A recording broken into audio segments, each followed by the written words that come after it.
dia um homem estava caído. Passaram ali muitas pessoas, a elas nada se pediu. Olharam sem compaixão. O primeiro não quis ajudar, disse então tenho que trabalhar.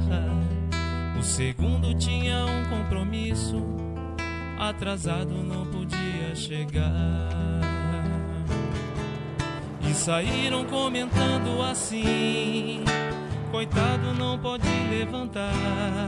E assim se passaram as horas e ninguém o quis ajudar. Larará, ninguém o quis ajudar. Larará, ninguém o quis ajudar. E de repente aparece alguém que viajava e se aproximou. O socorre, o põe em seus braços, o envolve com seu amor. O seu nome ninguém sabe qual é, cuidou do homem como um irmão. Oh meu Deus, como é bom saber que no mundo há gente de coração. Oh meu Deus, como é bom saber que no mundo há gente de coração. Bom samaritano ele é, sua religião é Jesus. Anda pelo mundo doando migalhas de luz. Bom samaritano ele é, sua religião é Jesus. Anda pelo mundo doando migalhas de luz.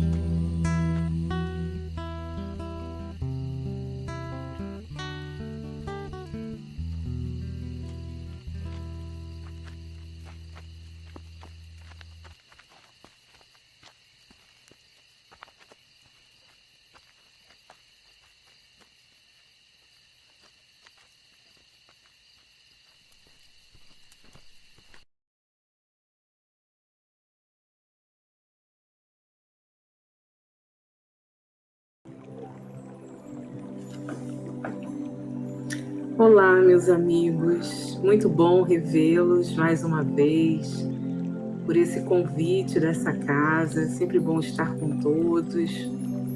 Para aqueles que estão assistindo agora e para aqueles que vão assistir depois, que o amor e a paz de Jesus possa permanecer em nós. E hoje nós vamos fazer uma reflexão em torno de uma parábola em que Jesus conta durante a sua passagem, aqui na Terra, entre tantos ensinamentos maravilhosos. Essa com certeza é muito pertinente ao nosso momento atual.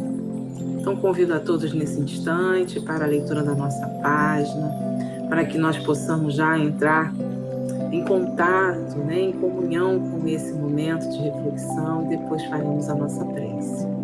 E a página que eu compartilho com vocês hoje é uma mensagem do espírito Ivan de Albuquerque, uma psicografia do médium Raul Teixeira, ditada pelo Ivan de Albuquerque, em 24 de 2 de 2001, na Fazenda Recreio, em Pedreira, São Paulo. E ele nos fala: um convite a mais. No momento presente, perante o desacato da sombra, frente aos esforços da claridade, vimos convidar os amigos de boa vontade, dispostos ao serviço de renovação do planeta, a começar de si mesmos para dedicar-se com entusiasmo ao imperativo de autoconhecer-se, aproveitar cada hora da vida terrena para semear no campo das almas uma única semente que seja de fraternidade, de bondade, de amizade. Não permitir que se passe cada dia sem uma pausa para aprofundar meditação sobre a vida que esteja levando, sobre o mal que tenha conseguido transformar em bem e o respeito do amor que aos poucos esteja implantando na alma. voltar-se sem esmorecimento para o aprimoramento dos valores, dando-lhes sempre maior incremento, o que significa melhorar cada desempenho, seja no que for que conduza a vitória sobre si mesmo, sobre a ignorância que infelicita o mundo. Sentir-se sempre estimulado a impulsionar a vida para o alto, sem escandalizar-se com as aberrações em torno, mantendo a alegria de viver em cooperação com o Criador. Aquele que aceitar esse convite, a mais que Jesus Cristo nos formula, guarde a certeza de que estará diminuindo as ruidezas do caminho, melhorando os contatos celestes e assim, candidatando-se a mensageiro de Deus entre os irmãos do mundo. Vamos orar, meus irmãos. Nesse instante, serenamos os nossos corações, agradecendo, Senhor, por mais esse instante, essa oportunidade, esse convite a mais que nos chegou hoje para olharmos para nós mesmos, para nos fortalecermos. Que este momento, Pai, possa trazer não só esclarecimento, mas também fortalecimento para essas intempéries, para os desafios, que possamos reconhecer a luz da Tua criação dentro de nós. E assim pedimos a permissão para darmos por iniciado essa nossa reflexão de hoje. Que assim seja.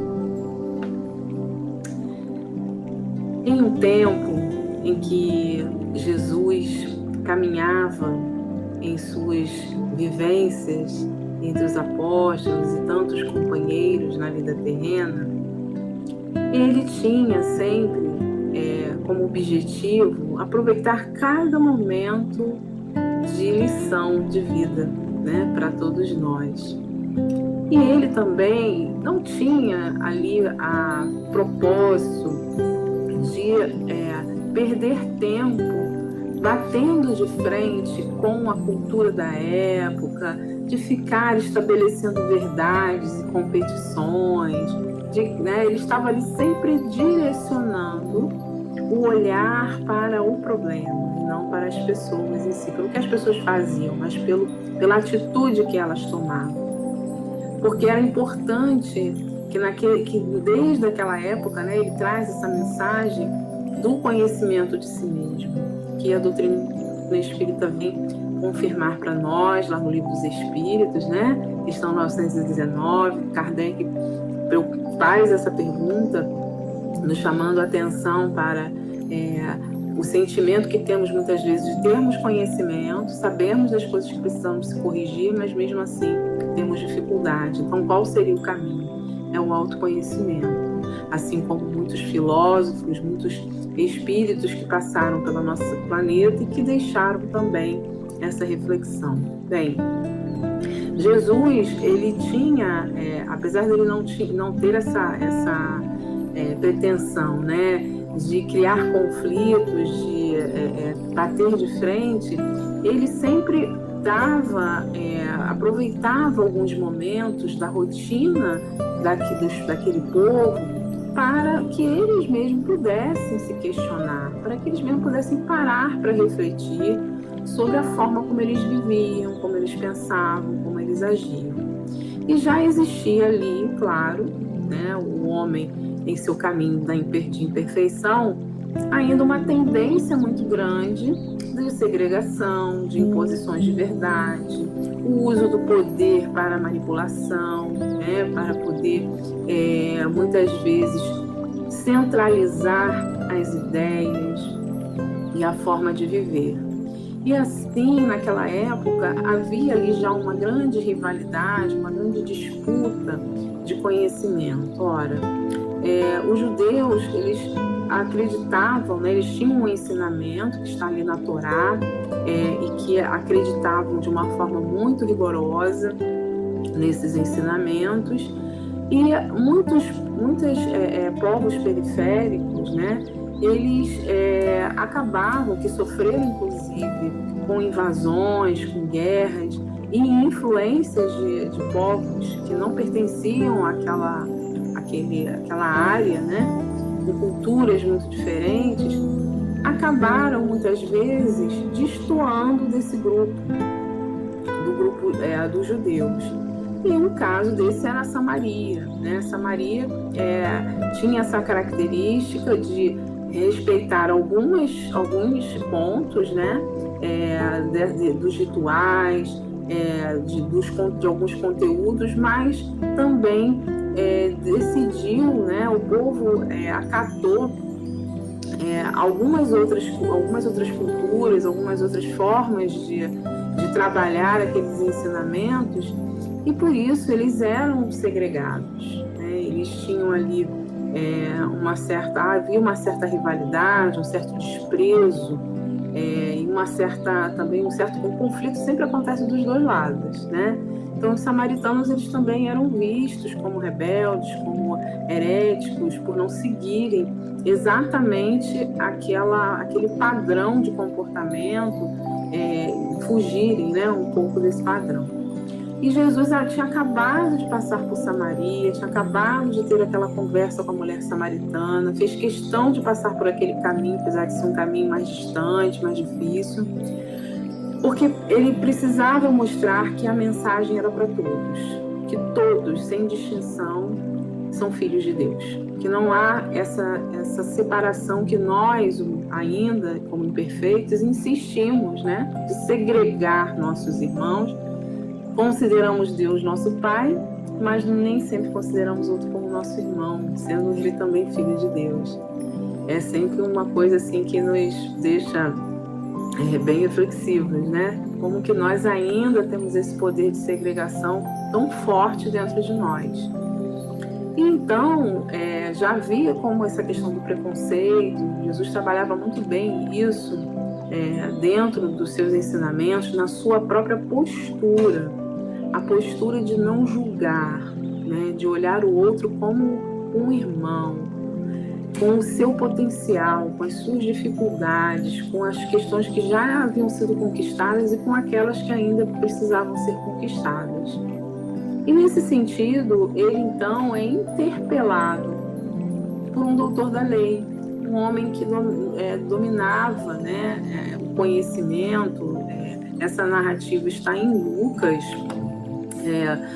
no capítulo 10, 25, 37, e ele então vem com essa intitulada Parábola do Bom Samaritano. E ele vai contar ali que durante uma ocasião, um perito da lei, né, se levantou. Eles sempre tinham um pouco, às vezes acontecia deles querendo colocar Jesus em prova, né, testar Jesus, mas aquele homem também, de certa forma, pode ter sido motivado justamente porque ele observava a postura de Jesus, porque educamos pelo exemplo. E ele devia ficar ali, né, cafifado, né, como que esse homem consegue ter uma atitude tão diferente do que a gente está acostumado, mediante o conflito, mediante os processos de ansiedade, de distúrbios que nós passamos nessa nossa jornada terrena.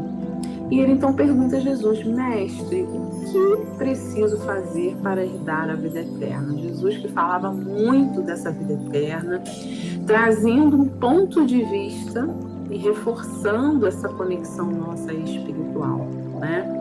Então, aquelas pessoas estavam começando a tentar entender o que Jesus queria dizer com o reino dos céus, com a vida eterna, com esse futuro que transcendia as questões materiais do dia a dia, do nascer, morrer, né, envelhecer, morrer, e que existia algo a mais, que existia um plano divino muito maior. Então, Jesus, sabendo, né, ele era um homem doutor da lei, Jesus então devolve aquela pergunta, porque Jesus tinha essa prática, né, de nos fazer refletir. Quer dizer, nós, naturalmente, em muitas situações, nós já sabemos as respostas das perguntas que fazemos, né? Mas é preciso olhar, como diz Leon Denis, em algum momento nos concentrarmos, fazermos a pergunta à nossa própria consciência. Mas às vezes a gente quer ouvir do outro, né, para poder ter certeza. Ficamos às vezes até numa certa dependência, mas ele, sabendo a intenção, percebendo a intenção daquele homem, ele compartilha. Vamos lá, vamos ser responsáveis, né? Vamos ser autônomos. Você o que está escrito na lei? Respondeu Jesus. Como você a lê? Conhecedor, detentor da lei? O que a lei diz sobre a vida eterna? E o homem respondeu: ame o Senhor, o seu Deus, de todo o seu coração e de toda a sua alma, de todas as forças e de todo o seu entendimento, e ame o próximo como a si mesmo. Disse Jesus então a ele: você respondeu corretamente. Faça isso e viverá. Né? Você já sabe que o maior mandamento, amor a Deus, né? Amor ao próximo, ame o próximo como a si mesmo. Então vá, faça isso. Siga. Você já tem o conhecimento. Execute, né? Vivencie. Mas o homem, ainda um pouco inseguro, né? Querendo se justificar, ele então pergunta: mas quem é o meu próximo? Porque realmente, como falamos lá no início, esses conflitos que segregavam e que dificultavam enxergar o outro como próximo,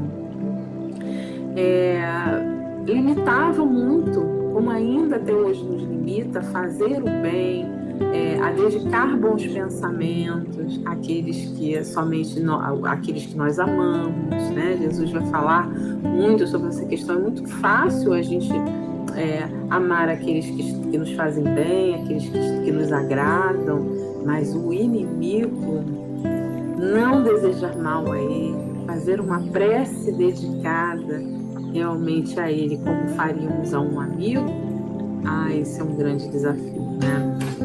Muito, muito difícil. A gente temos vivido momentos de muita polarização, muitas crises, muitas disputas, onde o diálogo está totalmente ausente, né? Há uma ausência total de diálogo, há um confronto de apresentações de verdades que precisam prevalecer para nós. E, na verdade, quando nós temos um problema na sociedade, o problema fica lá, no cantinho. Todo mundo esquece do problema e vamos debater sobre pessoas, né? A atitude que a pessoa tomou, não como algo que me inspire a não fazer igual, ou a lutar para que esse tipo de atitude não prevaleça na sociedade, não seja vista como uma atitude a ser aplaudida, mas como um julgamento daquela pessoa, como se nós fôssemos assim espíritos perfeitos que nunca na vida tivemos as mesmas atitudes, ou pelo menos pensamos em algum momento, né? Então, aquele homem, quando ele pergunta quem é o meu próximo, ele quer que Jesus, então, ele desafia, né, a Jesus a mostrar que é possível uma igualdade, é possível que qualquer um seja o meu próximo. E então Jesus conta a parábola que é uma ferramenta didática em que nós vamos trazer ali a vivência, o cenário, tudo que está ali de forma mais concreta, para que a gente possa absorver de forma mais rápida, né? Mais fácil. Jesus então cria aquele cenário com questões que são muito conhecidas, com ambientação muito conhecida, para que aquilo realmente possa ajudar na compreensão, né? Porque a gente se vê naquele local, a gente se identifica, e a gente então começa a perceber a história de uma forma mais profunda. Então ele começa a contar, em resposta, ele começa então a ilustrar esse momento. E ele começa a dizer que um homem descia de Jerusalém para Jericó. O simbolismo de Jerusalém era de uma localidade com muitos templos, com um local que reunia essa oportunidade da espiritualidade, né, da espiritualização do homem, da busca por esse conhecimento divino. Então havia um simbolismo em relação a Jerusalém como uma grande referência nesse sentido. E Jericó era um local muito voltado para o comércio. Então era aquela coisa assim, olha, aquele local é um local onde as pessoas, né, não vão falar ali de Deus, vão falar de dinheiro, né, vão falar das coisas da vida, vão estar ali preocupados com as questões, são as grandes negociações, todo o olhar voltado para uma rotina totalmente material, das necessidades, do atendimento às necessidades materiais. Então ele conta que esse homem desce de Jerusalém para Jericó. E aí ele cai nas mãos de assaltantes, porque aquela estrada era conhecida uma estrada perigosa, né? Então ele cai nas mãos de assaltantes. E eles então tiraram as roupas, espancaram aquele homem, deixaram ele ali numa situação quase morto, né? Uma situação bem delicada. E aí aconteceu também de estar descendo pela mesma estrada, Jerusalém para Jericó, a mesma estrada, um sacerdote. E esse sacerdote, quando viu um homem, passou pelo outro lado, né? Então, Jesus, em momento nenhum, ele desenrola uma crítica, né? Um julgamento. Mas como sacerdote, um homem conhecedor da lei, que deveria dar o exemplo, que deveria saber o que fazer. Porque muitas vezes nós vemos companheiros caídos, né? Literalmente caídos no chão ou caídos em alguma situação da vida, e nós mudamos de lado, mudamos de calçada, né? Porque é difícil lidar com aquela situação. Independente se a gente se sente incomodado, se a gente se sente de alguma forma sendo importunado, ou se a gente sente medo, ou se a gente sente vergonha de não saber o que fazer. Enfim, cada um, né, tem algum tipo de sentimento em relação àquilo.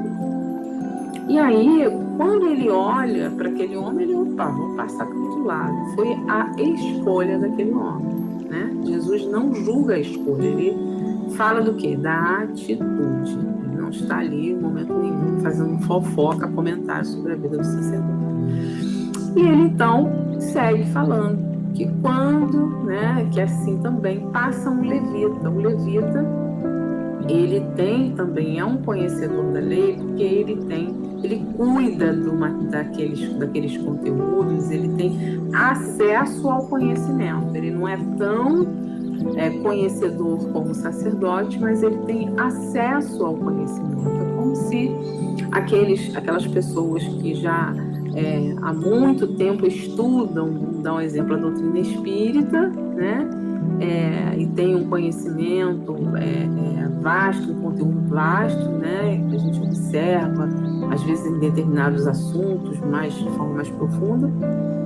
E aqueles que conhecem a doutrina, estão conhecendo, têm acesso, tem o livro dos Espíritos em casa, mas ainda não estudou, né? Tem acesso, está lá, está disponível, né? De alguma forma. Ele sabe o que tem ali, mas ainda não tem o mesmo conhecimento do que o sacerdote. E ele, então, passou também, e assim também, né? Quando chegou ali, viu, passou também para o outro lado. E aí Jesus traz, na verdade, ele não traz personagens, né? Ele traz esses exemplos de conduta. Então ele está ali, na verdade, trazendo esses protagonistas, mas ele está mostrando comportamentos, né? Escolhas que são feitas. E aí ele traz um exemplo que era de um samaritano. Pronto, já botou o samaritano na história. Se o samaritano tivesse sido o primeiro, né? Tivesse falado assim, olha, eu vou contar uma história que tem um sacerdote, um levita samaritano. Talvez alguns não quisessem ouvir, né? Porque já tem samaritano, não quero saber. Muitas vezes nós agimos assim, né, meus irmãos? A gente não gosta da pessoa, a gente discorda do que a pessoa fala, mas às vezes a pessoa, em determinado aspecto, ela tá certa, ela realmente tem uma coerência no que ela tá falando, às vezes ela faz uma coisa que é legal e nós desprezamos.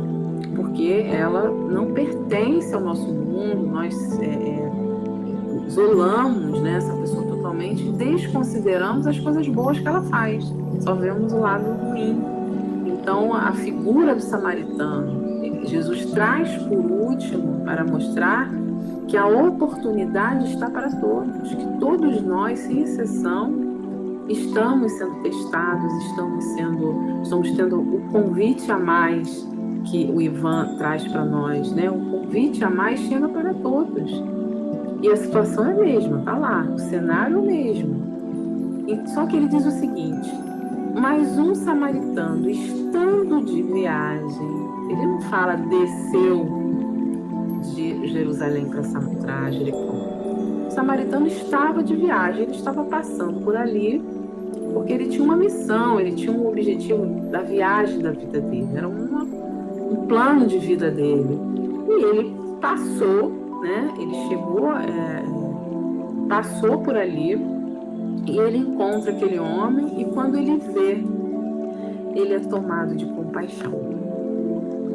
Ele é tomado de compaixão íntima, né? Ele teve piedade daquele homem. Então ele se aproxima, ele enfaixa as feridas, derramando nelas vinho, azeite, um óleo, né, que ajuda ali a cicatrizar. Ele estanca aqueles sangramentos para que ele não venha a óbito, né, para que ele possa ali sobreviver. Então, o socorrer imediatamente, muitas vezes, se ele chegasse e falasse assim, olha, o homem está sangrando ali, está, né, precisando de um cuidado dos primeiros socorros. Ele vai falar, mas isso também é caminho de se passar? Né? Isso é roupa disso? Por isso que aconteceu. Você passou nesse lugar com esse tipo de roupa, com esse tipo de situação, mas você não sabe que aqui é perigoso, né? É claro que muitas vezes nós somos imprudentes e as coisas acontecem por imprudência, né? Jesus já falava que a gente tem que ser manso como uma pomba e prudente como uma serpente. Nós somos responsáveis também, né? Quando nós fazemos escolhas inconsequentes. Mas ele não tinha tempo para julgar. Ele não tinha esse tempo. Ele entendeu que naquele momento, como ele foi tocado de compaixão, ele se colocou no lugar do outro. Ele falou, meu Deus, aquele homem precisa. Eu não vou ficar aqui questionando, julgando, enquanto eu estou enfaixando e fazendo análise do que poderia ter acontecido, por que ele sofreu isso. Ah, ele sofreu isso porque na outra encarnação, né, ele deve ter feito alguma coisa. A gente acaba muitas vezes distorcendo um pouco a forma como a doutrina espírita nos fala da justiça divina, né? A justiça dos homens não resolveu, mas a justiça divina ninguém escapa. Nós ainda trazemos um pouco, né, desse julgamento, dessa distorção muitas vezes desse conhecimento da justiça divina, esquecendo que a justiça divina ela é amorosa, ela é generosa, ela é perfeita. Ela não faz o julgamento como nós fazemos, né? Então, ele não vai perder tempo avaliando, julgando aquela pessoa antes de ajudá-lo, ou até durante a ajuda. Isso é um exemplo para nós, né? Nos chama a atenção para que o momento em que a gente se deparar com alguma situação que a gente precise auxiliar alguém e que a gente tiver essa vontade, a gente for tocado por essa vontade, que o momento é, sim, de matar a fome, né? de alcançar aquele momento de tranquilidade, de segurança, para que aquela pessoa possa finalmente ter condições de seguir em frente. Né? Senão a gente faz aquele interrogatório com a pessoa e a gente não consegue, né, ajudar. Então ele começa a tratar daquelas feridas, começa a ajudar na cicatrização, né? Que muitas vezes a gente não tem o poder de curar, mas a gente pode ajudar na cicatrização, a ouvir o outro, às vezes simplesmente ficar em silêncio. Quantas vezes alguém nos procura para desabafar, porque não tem ninguém para conversar, para ouvi-lo naquele momento de dor? Porque às vezes a gente se ouvindo, a gente começa a parar para pensar, não, o que eu estou falando aqui está exagerado, está demais, eu posso rever. Então às vezes a pessoa precisa falar. E ela vem com um problema e a gente vem com um problema nosso muito maior, né? A pessoa está ali numa situação, nossa, né? A pessoa vem contar uma coisa pra gente que é uma dor muito grande e a gente vem com uma dor que pra gente também pode ser grande, mas a gente vem, a nossa dor tem que ser maior do que a dela. E aquele momento não é de falar da nossa dor. Naquele momento nós fomos procurados para ouvir, né? E a gente fica ali querendo competir, como se não interessa o que você vai me dizer, se você está com dor ou não. Eu tenho uma dor que é muito maior do que a sua, independente do que você fale. Então, por que parar para ouvir se nós não temos, né, realmente esse desejo? Nós não estamos movidos dessa compaixão íntima. É apenas uma obrigação social ouvir, é apenas uma questão mesmo de educação, né? Então a gente precisa avaliar. Eu quero ouvir para responder ou eu quero ouvir realmente para acolher aquela fala? E ele então cuida daquele homem, começa pelos pés, tratando das feridas, porque é preciso que a pessoa se levante, que ela caminhe, e o pé é a base, né? Então muitas vezes a gente quer ajudar as pessoas fazendo assim algo, nossa, quando eu tiver dinheiro eu vou ajudar tanta gente, né? Quando eu tiver tempo eu vou ajudar tanta gente. Às vezes a pessoa só precisa de um curativo nos pés para que ela possa caminhar. Algo mais simples, algo mais rápido, mais imediato, ela só precisa de uma atenção, né? Estamos vendo aí, nesse período da pandemia, uma necessidade muito grande da convivência mais estreita, de ter que aprender a ouvir o outro, né? O dia inteiro, às vezes, porque a gente está o dia inteiro com a pessoa. E a gente tendo que lidar com aquelas angústias, às vezes com ansiedade, ou até às vezes com a euforia, e às vezes a gente não está na mesma sintonia. Então, é muito aprendizado, gente, que a gente está tendo, né? Muita oportunidade, são muitos convites. Esse convite a mais é todo dia que a gente está tendo. Então, ele cuida o suficiente, primeiros socorros, porque muitas vezes também cabe a nós, na nossa condição, de somente ajudar aqueles companheiros com os primeiros socorros, né? Estão vendo um barulhinho aí, alguma coisa que me explodiu, que algum probleminha aqui deu. Bom, então a gente só tem a condição de fazer, né, os primeiros socorros. E aqueles primeiros socorros são, às vezes, os suficientes, né, para fazer a pessoa. Quantas vezes a pessoa que é socorrida, se não tiver o primeiro socorro, se ela tivesse tido os primeiros socorros, ela teria sobrevivido. Então, como é importante a gente estar pronto para atender, às vezes, com simplicidade, né? Sem precisar de muito preparo, de muitas questões, porque senão a gente vai adiando e vai perdendo a oportunidade de auxiliar. E ele coloca esse homem, então, no lombo do seu animal, porque ele percebe que naquele momento o homem não tem forças suficientes para caminhar sozinho, ele precisa de uma ajuda. Muitas vezes nós nos sentindo prejudicados, de ter que tirar algo de nós para dar para o outro, né?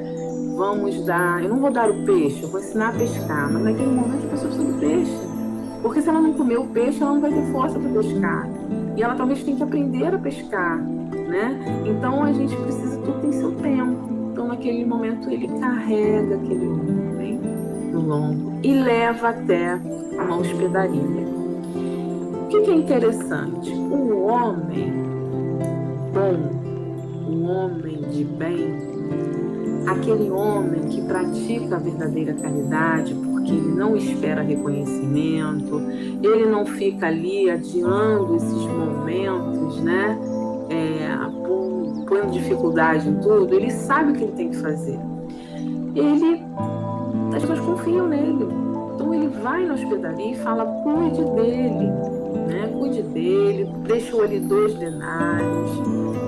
No dia seguinte, o hospedeiro disse, cuide dele, quando eu voltar lhe pagarei todas as despesas que você tiver. Quem que hoje em dia, né, se a gente falar assim, amanhã eu volto para pagar, o que você gastar aí, a confiança nas pessoas que são sérias, nas pessoas que realmente nós observamos essa conduta de compromisso, de responsabilidade, elas têm crédito, né? As pessoas confiam, eu confio nessa pessoa, porque a gente está vendo essa conduta. E aí ele deixa ali também porque muitas vezes talvez ele precisasse voltar realmente para ver como aquele homem estava. Ele fez, socorreu, deixou lá e foi seguir porque ele tinha outras coisas para fazer, mas ele também voltou para ver como aquela pessoa estava, né? Deu uma atenção para ver se aquele homem precisava de mais alguma coisa, se ele tinha condições, né? Precisaria de repente de um suporte maior. E nesse sentido, meus amigos, quando Jesus termina de contar essa parábola, né, ele devolve a pergunta ao doutor da lei e fala: qual desses três você acha que foi o próximo do homem que caiu nas mãos dos assaltantes? Raciocinando, é preciso raciocinar. Jesus dava oportunidade do raciocínio para que a pessoa pudesse tirar a sua própria conclusão. Não para aquela resposta simplesmente pronta. Eu preciso que a pessoa raciocinasse para que aquilo fosse realmente uma coisa bem compreendida. E ele responde: aquele que teve misericórdia dele, respondeu o perito da lei. E aí Jesus então termina dizendo: vá e faça o mesmo, mostrando que é a mesma mensagem. Vá, você conhece a lei? Vá e faça o mesmo. Agora, depois, no final dessa história, ele mostra na prática todo o caminho que nós precisamos percorrer para que a gente tenha condições de seguirmos em frente e fazermos o mesmo. E um detalhe interessante, assim, que a gente pode fazer uma analogia, né, em relação a essa questão de Jerusalém para Jericó. Se o estado de Jerusalém era considerado esse estado de equilíbrio, de busca, né, de equilíbrio da espiritualidade, um local que de certa forma era seguro, né, que nos passava essa segurança, essa paz. E aí, quando ele diz que aqueles homens desceram de Jerusalém para Jericó, para esse local que é um local mais terreno, mais, né, coisa mais terra, das nossas preocupações. Quantas vezes nós estamos em paz, estamos no nosso evangelho, no lar, estamos na palestra, estamos nas nossas preces, a gente acaba aquele momento, descemos para Jericó. Agora eu vou, já que fiz a minha oração matinal da manhã, já abri meu evangelho, e agora eu vou trabalhar, ou vou estudar, ou vou para a rua, ou ao mercado, e aí nós vamos para Jericó. E quando a gente desce a estrada para Jericó, já começa, né? Já começa no sinal, quando alguém avança o sinal, quando alguém fecha a gente, quando o ônibus não passa, né? Quando o ônibus sai andando com a gente ainda subindo. Pronto, aí a gente já se desequilibra. Aquela sintonia com tudo maravilhoso que a gente estava, o campo vibracional muda, a vibração cai e a gente xinga, a gente reclama, a gente começa a se conectar com outros pensamentos e sabemos que a influência espiritual existe tanto positivamente como negativamente, porque ela está baseada no pensamento, na forma como nós nos conectamos, né? Então, o que acontece? A gente cai na estrada assaltados, somos assaltados, atacados, né? Estamos vulneráveis. Porque se nós estivéssemos ali numa situação de crise, que nos abateu, e nós estivéssemos ali, mantivéssemos aquela firmeza, aquela paz, nós poderíamos até sentir alguma coisa, mas não seria, às vezes, tão avassalador como é para nós. O momento de estarmos isolados, o momento de não poder abraçar as pessoas, de não poder estar na casa espírita, não nos deixaria tão desesperados, não nos deixaria, às vezes, até revoltados, né, indignados, querendo voltar a uma situação anterior que não vai voltar mais, meus amigos. Se nós estamos evoluindo, se é um progresso, estamos em um momento de renovação, por que nós vamos voltar exatamente à vida que nós tínhamos antes? É um novo tempo, é um tempo de regeneração, é um tempo novo de mudança de hábitos, de mudanças de pensamento, de mudanças da forma que nos relacionamos. É um momento educativo. Está nos educando para muitas coisas. É a lei do progresso, é a lei de sociedade. Porque a lei de sociedade nos diz que nós não podemos viver isolados, a gente não consegue. Nós fomos feitos para viver em sociedade. Então, por isso, de certa forma, sentimos dificuldades de estarmos isolados. Mas, muitas vezes, o isolamento, o primeiro isolamento social, ele acontece dentro de casa. Com um familiar, com alguém que convive conosco, que nós nos isolamos. Não há diálogo, só há conflitos, não há o escutar a necessidade do outro, que está gritando. Por que ele está gritando? Tem alguma coisa. Quem agride está sentindo dor. Vai tentar tirar um espinhozinho lá da patinha do cachorro, né? Ele vai tentar te morder. Só tem que anestesiar, porque está doendo. Então, é isso, saber escutar, manter o equilíbrio, ter os nossos recursos da prece, da conexão. O que me faz me conectar novamente ao bem? Às vezes eu escuto um áudio, às vezes está difícil até fazer a prece, eu escuto um áudio, eu escuto alguma coisa que me faça entrar no clima, né? Corto algumas coisas que eu sei que vão ali, muitas vezes, trazer desequilíbrio, para que a minha caminhada, porque a nossa caminhada, nós somos espíritos imortais, pertencemos a um mundo que não é esse. Estamos descendo, encarnando, Jericó, Jerusalém, né? E aí chega um momento em que nós estamos mediante a realidade e que nós precisamos nos fortalecer. Então, se nós estamos ali como a gente diz lá para os jovens, né? Se o nosso Wi-Fi tem senha, a nossa internet é muito mais segura. Mas se a gente não coloca senha, qualquer um pode invadir, qualquer um pode dificultar a nossa conexão. Então, estamos muito mais vulneráveis aos ataques. E aí não dá para ficar justificando as nossas infelicidades, terceirizando essa responsabilidade, que a culpa é do espírito que está ali obcecado, que a culpa é do fulano que fez alguma coisa comigo, né? É opção nossa a conexão. Porque quando a dor vem, às vezes parece um tsunami, né? Vem muita coisa uma atrás da outra, a gente respira, a gente faz, e aí vem aquela coisa de novo e pega a gente. E hoje a gente está na praia tomando aquele caldo, né? A gente respira e vem a onda de novo e derruba a gente. Mas se nós temos a certeza absoluta de que nós sairemos dali erguidos, de que nós vamos aprender a nadar e sair dali, a gente não se desespera. Muitas pessoas que sabem nadar, ao se desesperarem, se afogam. Então é preciso ter calma, é preciso ter tranquilidade, né? Consciência do nosso propósito. Aquele homem samaritano que viajava, ele não descia, ele viajava porque ele era um homem preparado, ele tinha uma missão. A missão dele é estar vivendo, atendendo o convite, né, que lemos aqui no início, atendendo esse convite diário no bem, de buscar, como diz Ivan aqui, dedicando-se com entusiasmo ao imperativo de autoconhecer-se. Ele sabe das suas limitações e sabe das suas potencialidades.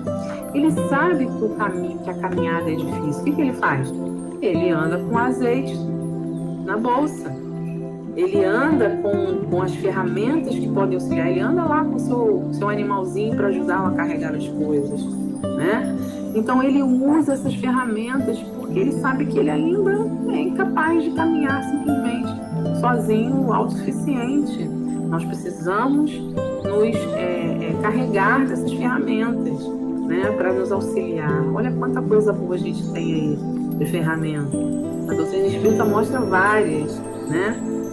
E ele vai falar lá, volta-se sem esmorecimento para o aprimoramento dos valores, dando-lhe sempre maior incremento, que significa melhorar para cada desempenho. Se está difícil, a gente vai buscar essa ferramenta para melhora, né? Então, meus irmãos, é isso o convite a mais, para que a gente esteja como bom samaritano. O bom samaritano é nós, ele é muito parecido conosco. Nós temos um pouquinho de cada um. Nós temos o sacerdote, porque em algum momento a gente tem um conhecimento profundo sobre algo e não conseguimos vivenciar aquilo.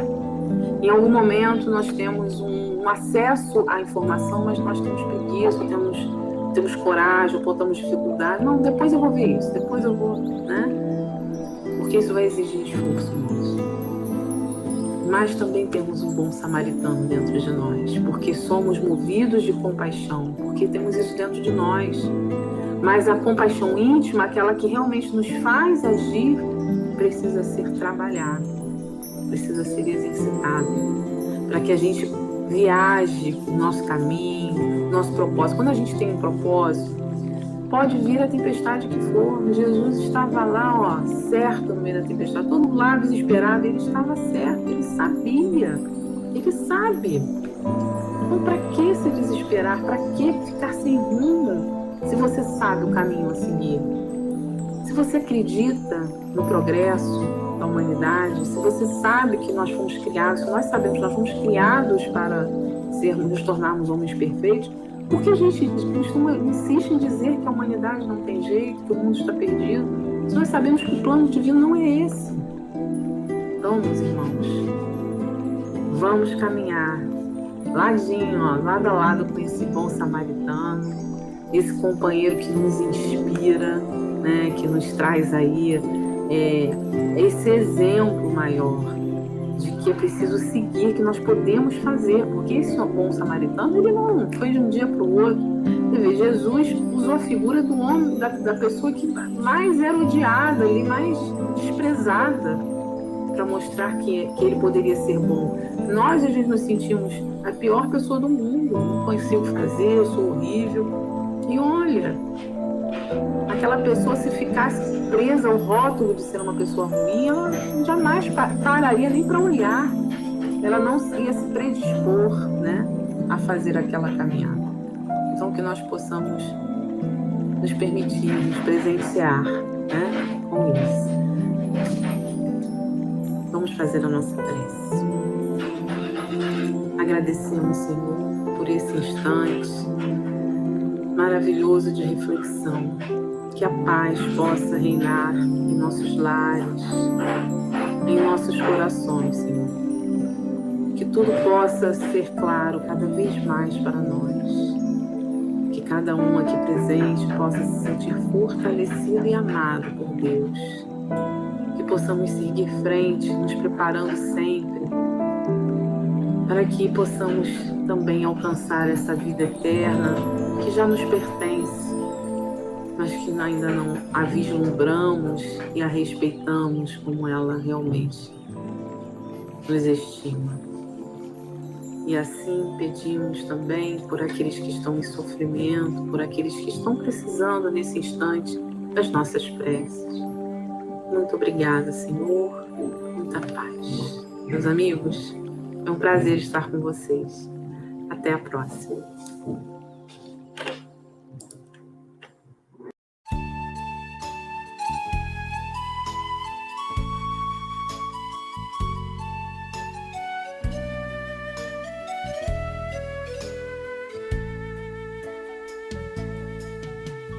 Passe a transfusão de energia, alterando o campo celular. Faça uma prece ao receber. Esta bênção serve para curar. Socorro fraterno de irmão. Jesus também pôs as mãos, curava de longe sem sequer tocar, doava energia e bem-estar. Passe é fluido e